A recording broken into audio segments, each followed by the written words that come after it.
चौधरी राजवीर सिंह जी सिहाग,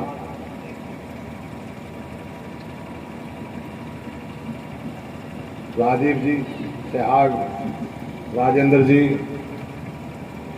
राजवीर जी, यहाँ के सरपंच साहिबान,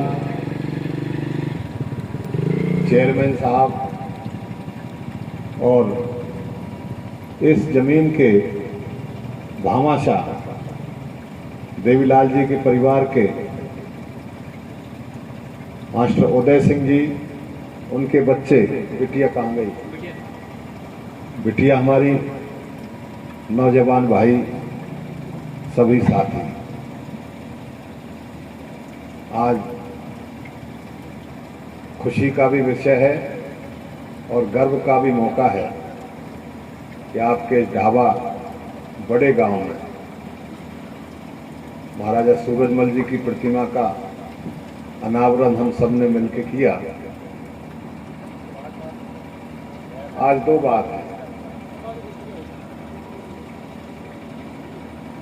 एक जाटों की बात है, महाराजा सूरजमल की बात है। जब महाराजा सूरजमल की बात आएगी तो स्वाभाविक है जिनसे हमारी जाति गौरवमयी हुई उनका जिक्र भी पूरे आपके जहन तक जाना चाहिए। अभी हमारे प्रधान जी कह रहे थे कि उनका कद 7 फुट 2 इंच था और वो दोनों हाथों से तलवार चला लेते थे। ये उनकी शारीरिक कौशल की बात थी, लेकिन जहां तक उनकी काबिलियत की और मानसिकता की बात है, उसका कहीं कोई उदाहरण नहीं मिलता। महाराजा सूरजमल राजा बदन सिंह जी के बेटे थे। जब मराठों की तलवार किसी पर नहीं रुकी तो जयपुर में, इस पूरे राजस्थान के उस समय की जितनी रियासत थी वो सभी मराठाओं ने बुलाई। बेटा एक तरफ बैठ लेते हैं, तो सब तस्तरी में रख रख करके, चाहे महाराजा जयपुर है, चाहे जोधपुर है, चाहे उदयपुर है, चाहे करौली है, चाहे बीकानेर है, चाहे जितने भी थी रियासतें हैं, सबने उनको पैसे दिए और हाथ जोड़े, हमारी जान छोड़ो। मेरी भाषा ब्रिज की है, मैं ब्रिज का रहने वाला हूँ। कोशिश करूंगा आपको मेरी बात समझ में आ जाए। जब महाराजा सूरजमल, उस समय बदन सिंह जी महाराज गद्दी पे थे, तो महाराजा सूरजमल नौजवान थे, उन्होंने अपना प्रतिनिधि बना करके महाराजा सूरजमल को वहां भेज दिया। जब भरतपुर की बात आई, उन्होंने कहा हम तुम्हें काहे के पैसे दें, हम तुम्हें कोई पैसा नहीं देंगे, तुम्हारे जी में जो आए वो करो। तो उनके साथ जो उनका मंत्री गया था वो थोड़ा सा कमजोर हुआ और उसने आकर के राजा बदन सिंह से उनकी शिकायत की, साहब आज तो मुश्किल से ही बला टली है और मराठों से लड़ाई मोल ले ली। तो राजा बदन सिंह ने कही कोई नहीं, जब हमारा कुंवर मराठाओं को चैलेंज कराया तो जो कुछ होगा देखा जाएगा। मेरा कहने का मतलब है, जिन राजाओं का, जिन रियासतों का इतिहास में नाम आता है, उन्होंने मुगलों के सामने भी सरेंडर किया, अंग्रेजों के सामने भी सरेंडर किया, लेकिन आपकी जय भरतपुर स्टेट ऐसी रही है महाराजा सूरजमल की कि जिन्होंने ना तो कभी मुगलों से हार मानी और ना मुगलों से हारे, ना मराठाओं से हारे, ना मराठाओं से हार मानी, और ना अंग्रेजों से हारे, ना अंग्रेजों से हार मानी।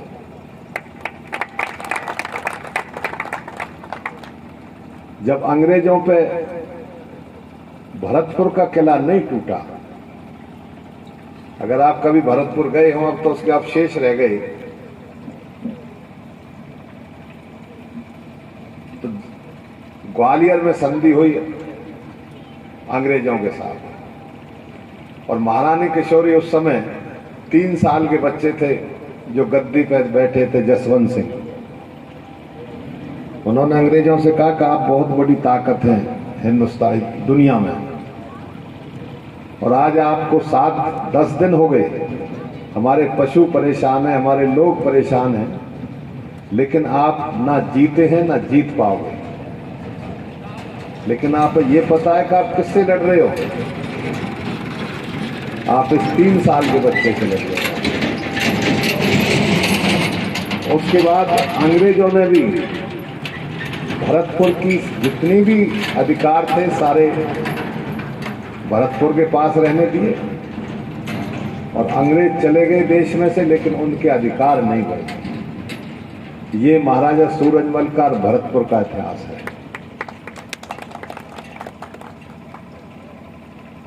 दिल्ली के किले पे जब महाराजा सूरजमल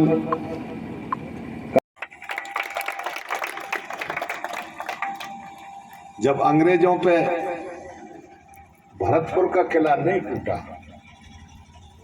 अगर आप कभी भरतपुर गए हो तो उसके अवशेष रह गए, तो ग्वालियर में संधि हुई अंग्रेजों के साथ, और महारानी किशोरी उस समय 3 साल के बच्चे थे जो गद्दी पर बैठे थे, जसवंत सिंह। उन्होंने अंग्रेजों से कहा कि आप बहुत बड़ी ताकत है हिंदुस्तानी दुनिया में, और आज आप, तो उनके बीवी बच्चे विधवा सबको पनाह दी, उनके घायल सबको पनाह दी महाराजा सूरजमल ने। और यहाँ तक है कि उन्होंने अपने आदमी भेजे, अपने फौजी भेजे कि इनको अपने घरों पर छोड़ के आओ। तो आज महाराष्ट्र में, मराठा में, उसके आसपास के जो इलाके हैं, उनमें जो जाट बस रहा है, वो ही जाट है जो उन बच्चों को, उनके विधवाओं को छोड़ने वहां गया। जब उन्हें छोड़ के वापस आने लगे तो उन्होंने कहा कि हम यहाँ किसके सहारे रहेंगे? उनके हाथ पकड़ लिए, बोले अब यहाँ आप रहो, और वो वहीं बस गए उनके साथ, और आज खूब बढ़िया तरह से फल फूल रहे हैं। दूसरा, उनका सिस्टम एक पंचायती सिस्टम था, तानाशाही सिस्टम नहीं था। जो भी निर्णय लेते थे पूरे इलाके के मुखिया बैठकर निर्णय लेते थे। दिल्ली में जब महाराजा सूरजमल की जीत हुई तो सुबह उनका गद्दी पे बैठना, राजाभिषेक होना था। शाम को जैसे सैर वैर के लिए निकले तो हिंडन नदी के किनारे उनका कत्ल हो गया। उसके बाद महाराजा महाराजा जवाहर सिंह, उनके नेतृत्व में दिल्ली पर लड़ाई हुई, और लड़ाई ऐसी नहीं थी, वो एक जुनून था महाराजा सूरजमल के कत्ल का। आपका चाहे बिजनौर है, मुरादाबाद है, मेरठ है, आपका हिसार है, रोहतक है, चाहे आपका कहीं का भी था, हर जाति का आदमी, चाहे वो जाट है, गुजर है, अहीर है, कोई भी है, उसके हाथ में चाहे जेली है, चाहे लाठी है, उस पर जो भी हथियार था, बल्लम है, फरसा है, कुछ भी है, वो सब लेकर दिल्ली की तरफ चल दिए और दिल्ली को फतेह की। लेकिन इतिहास में जाटों का ये कहीं नहीं मिलेगा। इसलिए नहीं मिलेगा कि कलम तो राज के मुताबिक लिखती है। राज में इसलिए ही जाट नहीं है कि इसने खुददारी के साथ काम किया, इसने अपने स्वार्थ में ये कौम कभी नहीं झुकी, और स्वार्थ इतना था। और आप देखिए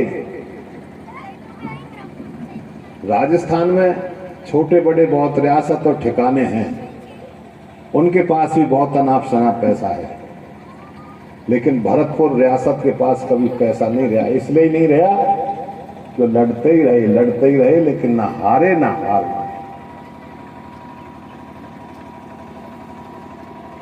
लेकिन आज जरूरत है, बेनीवालों का गांव है, जाटों में मलिक हैं, बेनीवाल हैं, बाल्यान हैं, सोलंकी हैं, जो बड़ी गोत के जाट हैं, उनमें बेनीवाल बहुत बड़ी गोत का काम है। हिंदुस्तान में सारी जगह बेनीवाल फैला हुआ है। लेकिन मैं पूछना चाहूंगा, आज समय तो महाराजा सूरजमल की मूर्ति के अनावरण का है, लेकिन क्या कोई राजा महेंद्र प्रताप को भी जानता है?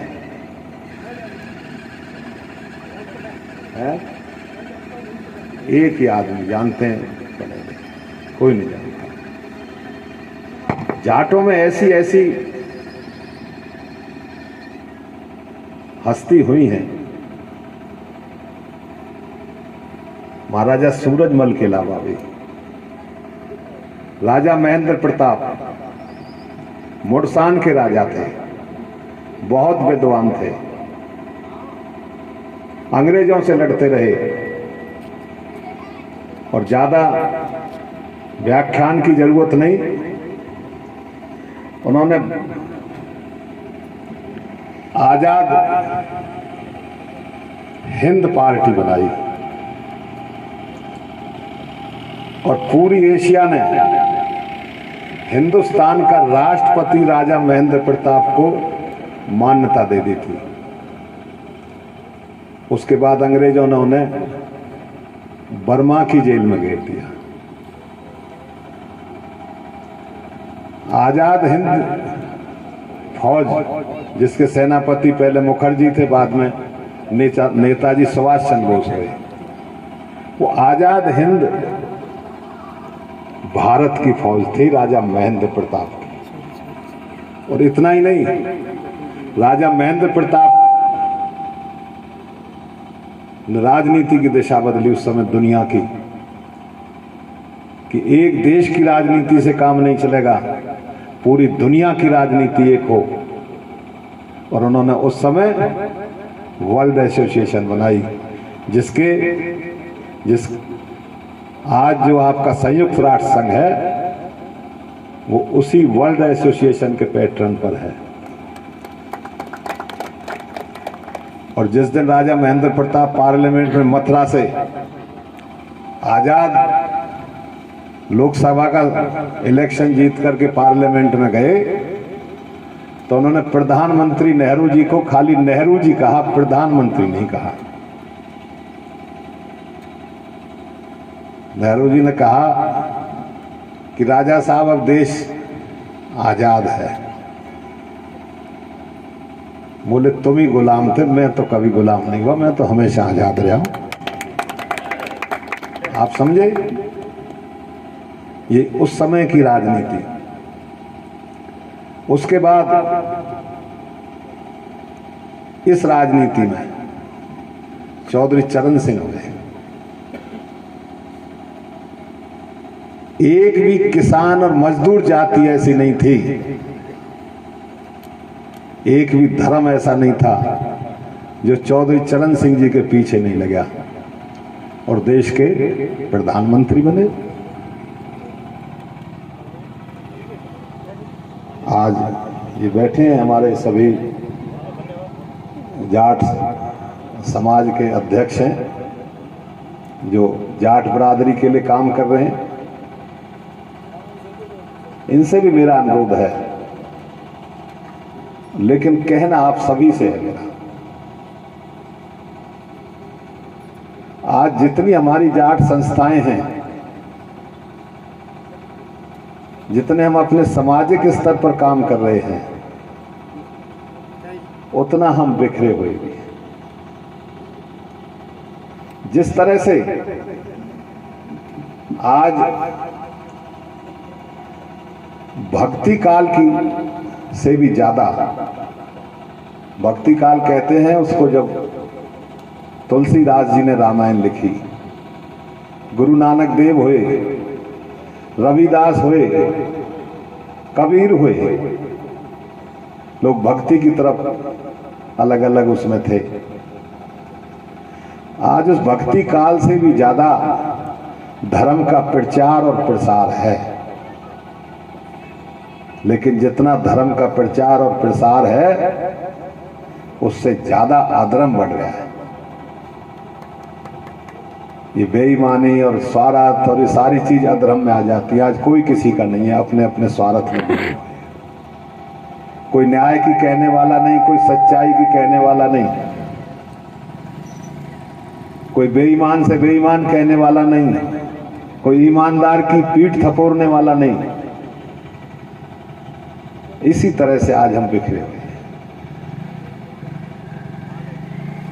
राजा महाराजा सूरजमल की एक और बात है, जितने भी रजवाड़े होते थे वो अपनी जाति के राजाओं में शादियां होती थी, लेकिन इस परिवार की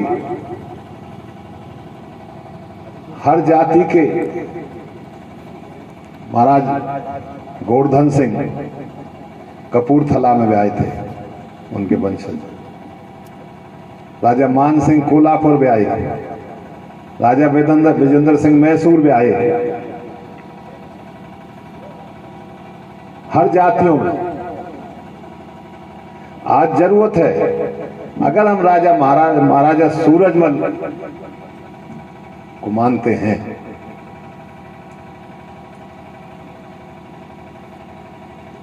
हम अपने आप को बड़ा मानते हैं और इसमें कोई दो राय नहीं कि आपका राजस्थान हो गया, हरियाणा हो गया, पंजाब में भी थोड़ा सा आप ये लगा लो हम जट हैं और भाई वो जट सिख हैं, पश्चिमी उत्तर प्रदेश पूरा हो गया। अगर हम अपने आप में बड़ा मानते हैं तो हम अपने आप को समुद्र भी माने कि हम समुद्र हैं और सारी छोटी नदियां और दरिया हम में आके समाते हैं।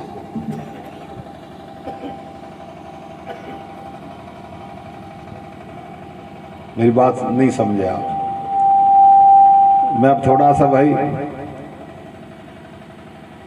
जब महाराजा सूरजमल की बात है तो राज की बात तो भाई होनी चाहिए।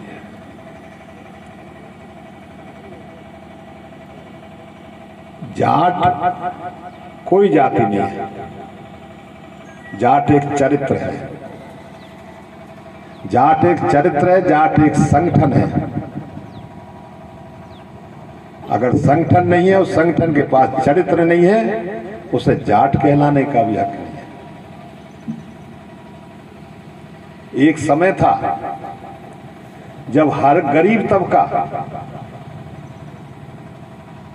जाट की रहनुमाई में अपने आप को खुशहाल समझता था और खुशहाल था और खुश था। लेकिन आज मैं तो अपनी कमी कहूंगा, है 2-4-5% ही, ज्यादा नहीं। आज हमसे सब दूर भग रहे भाई। पंजाब में चले जाओ, जट सिख से और सिख दूर भग रहे हैं हमसे, यहाँ जाट से और जातियां दूर भग रही हैं। कहीं चले जाओ, कारण क्या है? मैं सारे लोग बैठे हैं, दूर दूर तक जाते हैं। राजवीर सिंह जी भी, राजीव जी बैठे हैं, राजेंद्र जी बैठे हैं, हुड्डा साहब बैठे सीकर में। शेखावाटी में भी जिस दिन जाट संगठित हुआ उस दिन रजवाड़े और अंग्रेजों को औंधा घेर दिया। जहां ना पानी था ना कुछ था। और आज शेखावाटी एजुकेशन में तो सबसे आगे है, लेकिन जो और बुराइयां हैं वो भी शेखावाटी में कम नहीं है। हमें अपना रहन सहन, सबसे पहले हमें अपना खाना पीना बदलना होगा। हमें उसी खाने पीने पे आना पड़ेगा जिससे हमारा घर बर्बाद ना हो। नशे की लत छोड़नी पड़ेगी। और अगर जिनको हम छोटा मानते हैं उनको प्यार देना होगा। हम उन्हें प्यार देंगे, वो हमें इज्जत देंगे। आपको इज्जत मिलेगी, ये देश आपका होगा। ये मेरा आप सभी से अनुरोध है। तो मैं दोबारा से आज इस मौके पर, इस पवित्र मौके पर आपको सबको बधाई भी देता हूं।